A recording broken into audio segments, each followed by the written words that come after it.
We are here with the Daring to Succeed podcast or the Uncommon Career podcast. And Julianna and I are going to talk you through what it feels like to be stuck to make sure you are not in that space. And if you are, we're going to walk you all the way through getting unstuck. So whether you're trying to, land a new position, get a promotion, or just figure out what in the heck is going on at work or in life, if you feel stuck in any part of your day, any part of your week, this is the episode for you.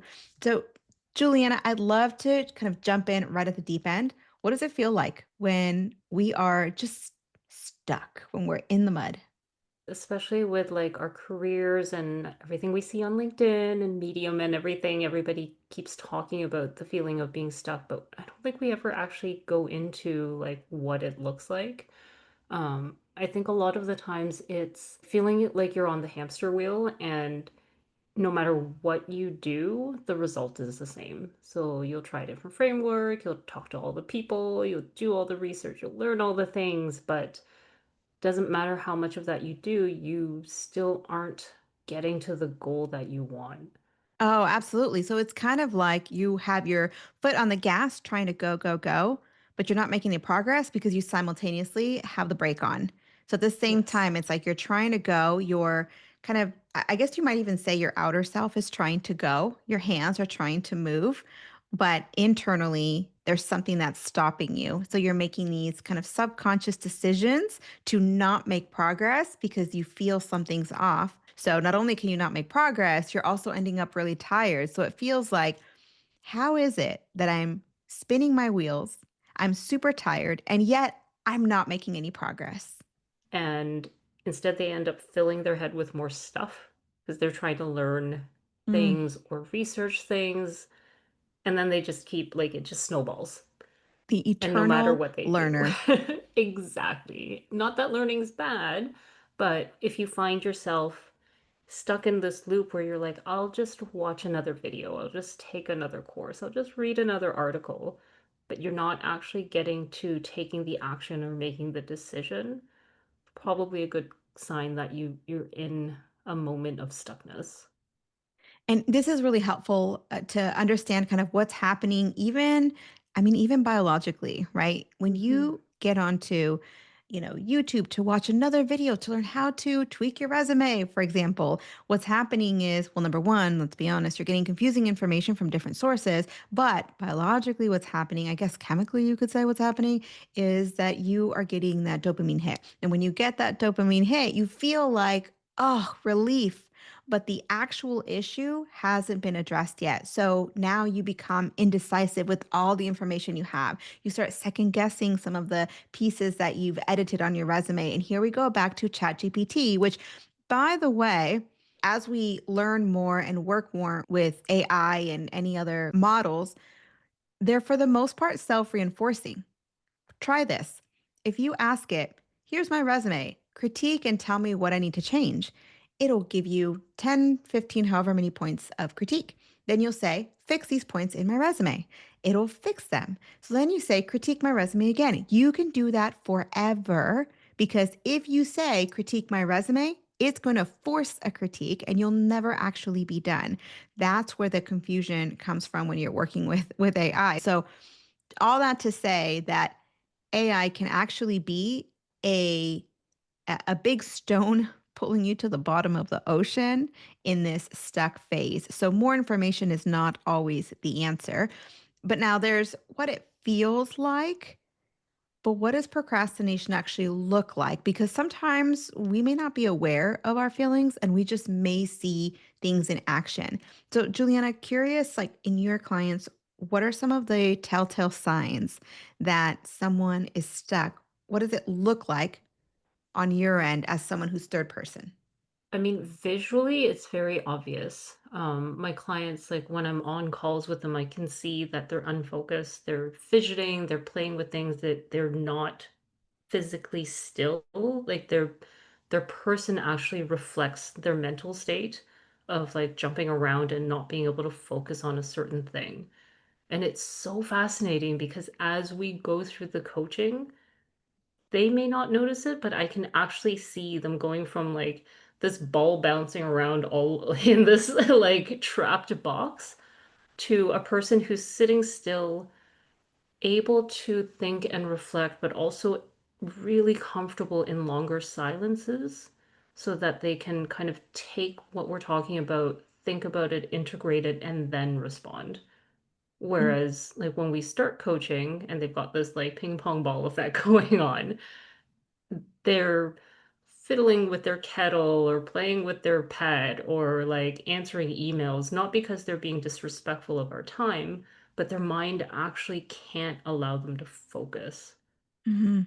There's a conflict inside. There's a problem. I know I'm not Hmm. addressing it. I am subconsciously avoiding it. And therefore, silence, boredom, right? Solitude are working against you because they put you in a space where you kind of have to face that thing that is Yeah. in the back of your mind. And this is everybody. Like we all do this. And so it's important to remember like our human side, right? So even as you're talking to me or Juliana, sometimes it feels like I'm all scatterbrained, like help me, right? But as I'm talking to, like, for example, I just had a client yesterday, and we would go through. The question was, why are none of my time strategy or time management strategies working? Like she goes, I am a productivity coach. Like this is what I do, and she's like, I don't understand. I'm putting all the things in order. We went through a couple different strategies. And that's the thing, as you go into coaching, we have an arsenal of tools and strategies to work from. And so we're working through some of these tools. And it's a pattern that in coaching we can start to spot. And that pattern looks like kind of external. So if I am sitting here with you and let's say you're coaching me and we think up a couple different strategies, but every time something comes up, I start then blaming something else, right? And it's not a bad blaming. It could be like, oh, it's because I have a lot of notifications on my phone, and every time these notifications interrupt me. Okay, great. Let's turn those notifications off. Oh, I know, but it's also my boss. They give me too much work. Oh, okay, let's have a conversation with them. Oh, but it's also I can't delegate work because it's not going to get done well. And so notice there's a pattern going on. And so part of that is figuring out what is your pattern. And this is what we kind of get to over time. So, like you said, Juliana, looking for things like action without impact, procrastination under a banner or I guess descriptor of I'm preparing, I'm getting things ready. Doing this now will help me be more efficient later. I need to know everything about a topic before I move forward. Or just taking things on without actually thinking about them. So if you realize that the majority of your work lately has been below your pay grade, right? You're not doing the strategic work that requires that silence. Chances are there's some reason why it's easier to take a quick action than it is to get into the deep work, and we want to help you figure out what that reason is. Yeah, and I think there was something you were talking about that kind of made me think about a more general indicator that there's a stuckness. And I call it like rationalization. So it's our brain trying to rationalize the reasons why something's not happening. And like you said, sometimes it's external. Oh, these things are happening, or these conditions, or my boss, the job market, what have you. Or it could also be relationship based or personal, where it's like, oh, I don't feel I'm ready yet, or I can't make this decision so rashly, that's not like me. Like there's all of these thoughts of rationalization that are keeping you from doing the thing that you either want to do or know you have to do. Mhm. And some of the work I do with my clients is figuring out like what is the fear behind that your brain is like jumping in to try and protect you, because those are really strong indicators that like the more what I call the primitive brain is like stepping in to be like, "Oh, you're scared, you're anxious, you're worried, you're stressed out. It's okay, don't worry. It's everything's fine. This isn't because of you. You're amazing." And it's everything else going on in the world, so it's fine. But even though we're not consciously trying to like amp ourselves up and like give ourselves excuses to be able to continue in this stuck state. It's sort of this fight between the two sides of our brain, the one that's trying to keep us safe and the one that's like, no, we can take a little bit of risk because we know that we need to take a little bit of risk to keep moving forward. Mm. So it that stuckness for some people feels like that, where you're almost like having this internal battle of I want to do this, but all these things, so I can't. So, oh well. Yeah, and oftentimes that's a fear, like you said, fear, risk, worry, right? Hmm. Change, right? What will it mean? The other thing too is as we get older, learning becomes harder. So any change means we're going to have to learn some new skills, and then we're like, oh, but I'm so Oh. good at what I'm already doing, right? A couple of other examples here. If you are writing down goals and planning goals and having to do lists and checklists, but those checklists, either you're not excited about them or at the end of the day, they kind of go by the wayside and you're enjoying the planning more than the doing. That could be one of them. If you constantly, this is many people, including myself, are guilty of this. If you are constantly checking your inbox in the Mm. wrong moments before you go to bed, right when you wake up, not because you need to, there's nothing actually waiting for you there, but because it feels safer than thinking about what's next. It feels less uncomfortable because even though you don't know what email is going to come through, you know that those emails are going to fall within certain parameters and you can choose to respond or not. Another one is if, you decide that you're going to reorganize everything inside your home and you're looking for a sense of relief, that's another example. Mm.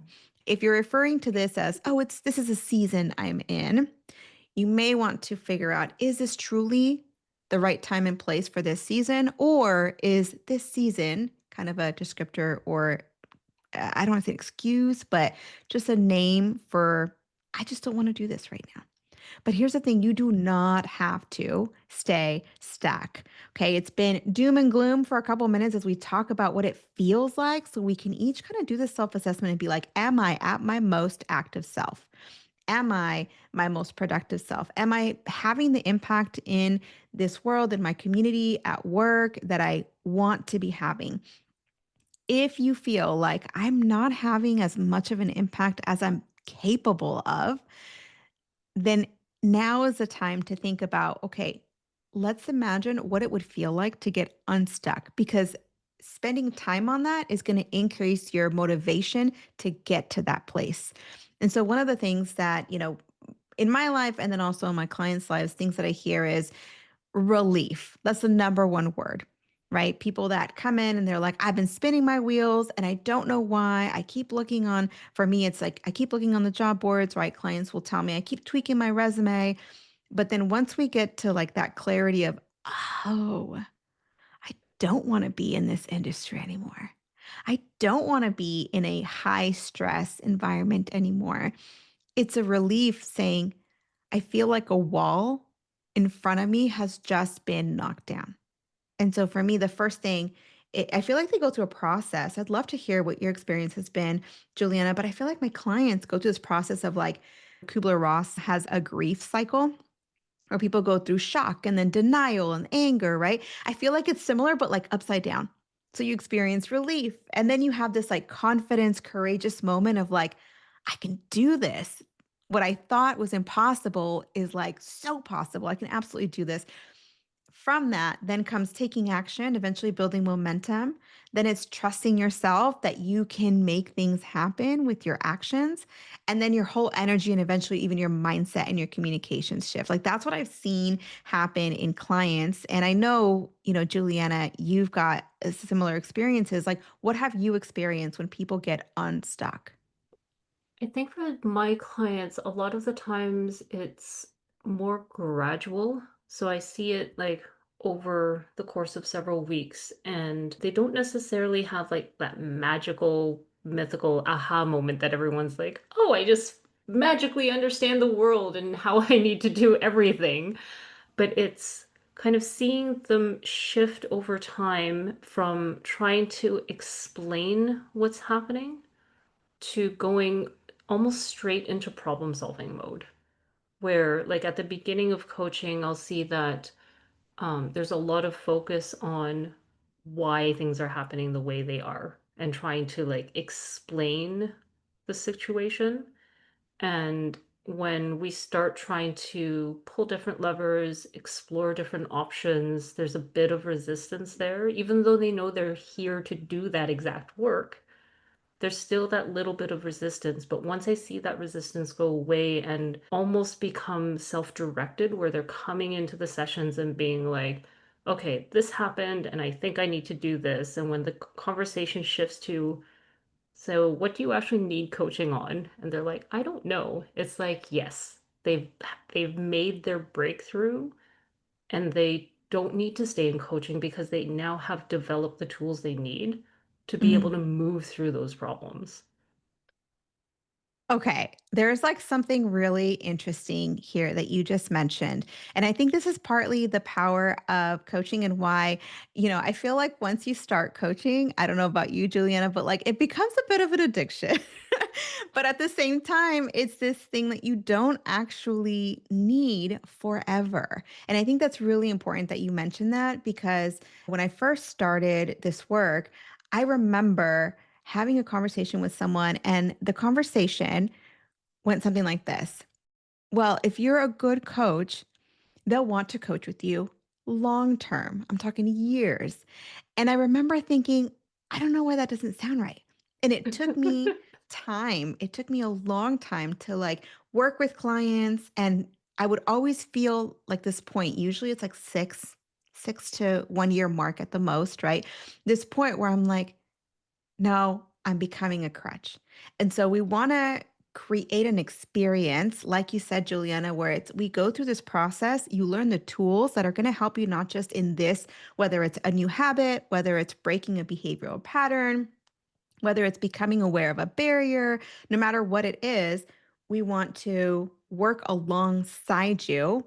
And along the way, help instill or facilitate the tools, the mental tools, the emotional tools, the um, even sometimes the physical tools, right? Like a planner or, how do we manage things so that it fits your life? And the beautiful thing is that after those 6 months or however long it is, like you said, Juliana, I don't I don't really know what I'm stuck on. I have figured out kind of how to recognize my patterns, how to address any issues, and how to put myself back in motion. That is just the greatest outcome of coaching. Whether it's the first time something happens, meaning you finally send that email, you finally have that conversation that seemed so impossible before, and you realize, oh my gosh, like not only can I do this, but I did this really well.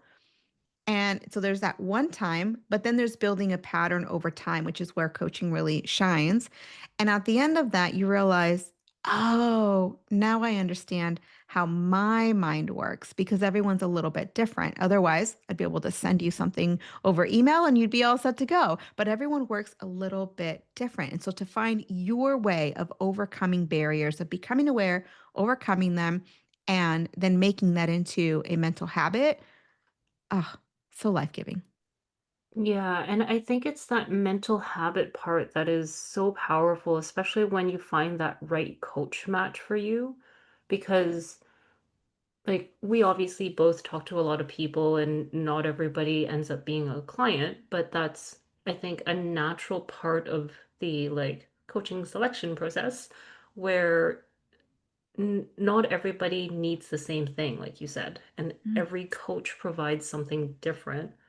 But the main thing is that you're stepping away from the coaching experience not just better, but better equipped. mm, Like a lot of people talk about, like, think of it like going to the gym. And to me, it's the same as when you were told that people want to coach with you forever. It just didn't feel right. And as you were talking, I'm like, that's why. Because when you go to the gym, that becomes part of your habit, and you either keep going or you don't. And, you end up with the results that you do from not going to the gym. But mm, it's a little bit different when you're actually like changing your lifestyle, changing your day-to-day habits, getting the same results without going into a gym.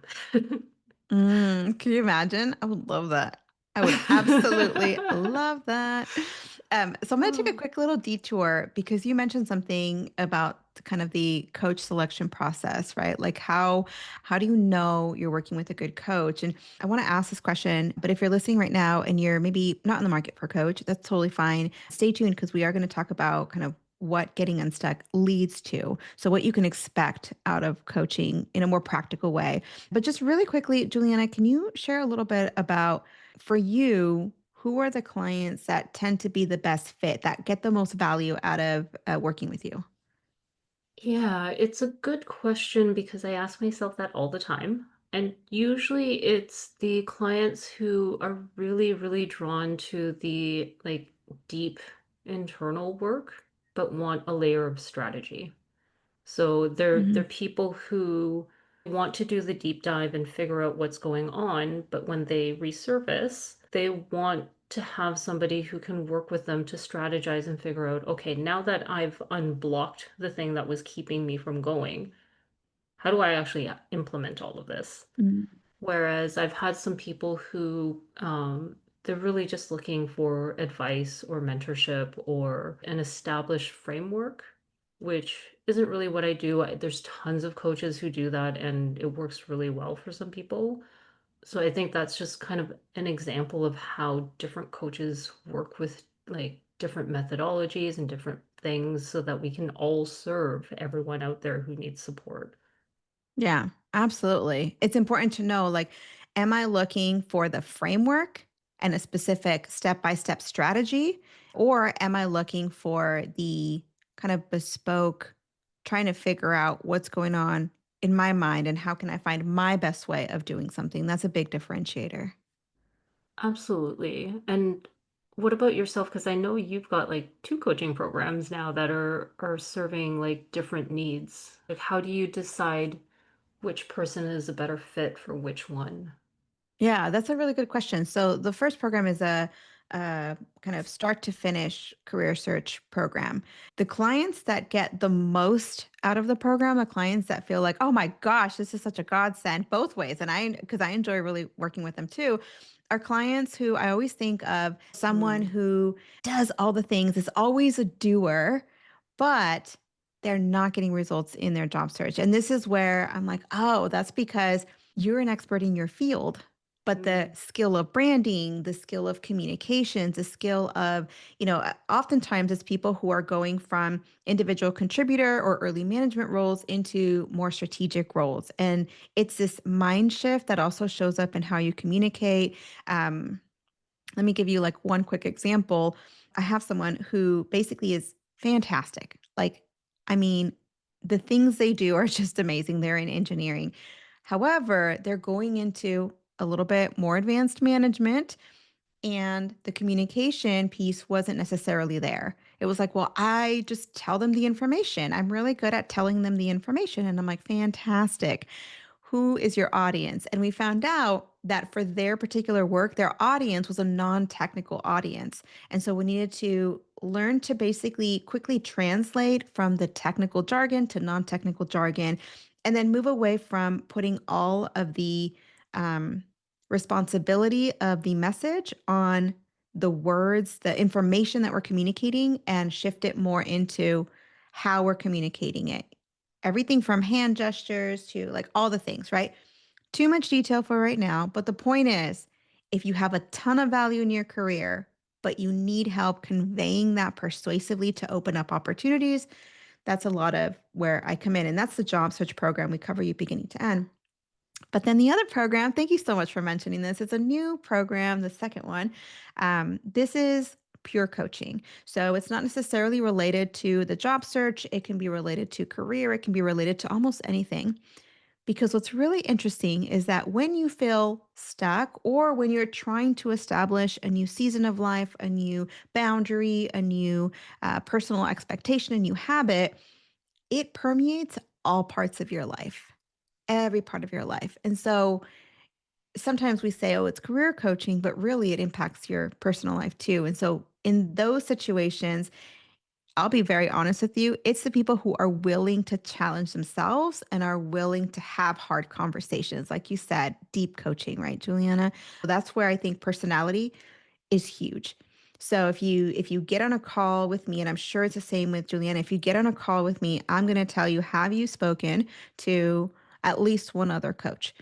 And sometimes people are like, you're the first coach I came across. And so I'm like, let's have you meet with another coach because it's so important that you feel open, safe, confident in a conversation to be like a coworker, a peer with this person. Because sometimes we go into a coaching conversation and it feels like in counseling, for example, the counselor is an expert of sorts, and the client, in most cases, something is wrong. Mm. And the counselor helps the client. And so there's this dynamic, right? Teacher student, right? In coaching, we are equals. I bring one expertise, you bring one expertise. You bring all your industry experience, you bring all your personal experience, you bring so many different knowledge bases. And Juliana and I bring a coaching expertise, which helps you to understand behavior, understand subconscious patterns, understand, right, like all the emotional side of things and how it can impact our work. So, long winded answer, but it's so, so important to make a good decision when you choose who is coaching you and be clear on what you actually want out of that coaching. Yeah, and even just thinking of like the three different programs that we offer between the two of us, we serve very different people. And I think looping it back to the conversation of stuckness, the reason you're stuck matters so much in finding the right solution, whether it be something that you can work on your own, whether it's something that you want to look for support on so that you can move more swiftly. um, that first step is really looking at what's going on and trying to figure out what is the thing that's keeping me stuck. And like Mm, Patricia said, most of us will get on a call with you to help you figure that out, expecting that you're going to look at all of your options because it is a really big decision to trust your career with somebody, and you've got to be making sure that you um, not only are comfortable with the person, but that they're actually providing you the relief that you're looking for in the way that you want, because everybody moves through their problems differently. absolutely. Absolutely. But when you get there, it Oh, is it's so good. amazing. I know from personal experience, I know from having clients, when you get there, it's like you know exactly what you want and what you're no longer willing to tolerate of others and of yourself. And that's a beautiful place to be. Now you're able to be consistent. And that's something that I struggled with such a long time. When I was younger, I would constantly struggle with being consistent with my goals. I would constantly want to open another door to a new goal or look at something that's a novelty. When you know and have with certainty this clarity of what your goals are and what they're not, now you can follow through consistently. You can start to measure your progress. And it's so nice to be able to, over time, see that you're making progress toward that one goal. And one of the best, to me, one of the best pieces that comes out of feeling this freedom of not being stuck is presence, right? Whether you call it executive presence or corporate, like whatever you want to call it, it's this like calm, don't need to be in the spotlight, but also totally fine if I am. I'm okay with silence. And I'm clear enough to know when I do need to speak up. It's being really intentional about how you show up and trusting yourself along the way because you know that every part of you is in alignment with what you're doing. Yeah, and I think just as we're starting to wrap up here, I'm just kind of reflecting back on our conversation and trying to think, like for you, Patricia, what would be the one thing that people should think about when they're trying to figure out like what's their stuck point? What's their mud? Mm, like a starting point, right? Yeah. Probably the first thing is to just pause. That's what I would do. I would start if any of this resonated with you, I would just if you're in your car, if you're with your coffee in the morning, if you're vacuuming or cleaning the house, like just stop for a second and like let the silence tell you, am I stuck or it's just a slower season or it's a faster season, it's a busy season.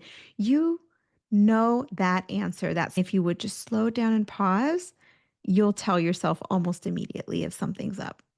Yeah, that's great. And I think like how I would see it is because I'm very process driven. It's more from like if you've tried a bunch of things already to get unstuck or to like solve for the behavioral pattern or um, tried to find a way just to organize your thoughts or your actions a little bit better and nothing is working, that's probably a good indicator that you're stuck. Mm, And you also don't want to jump right from, oh no, I feel stuck to immediately signing up for a coach.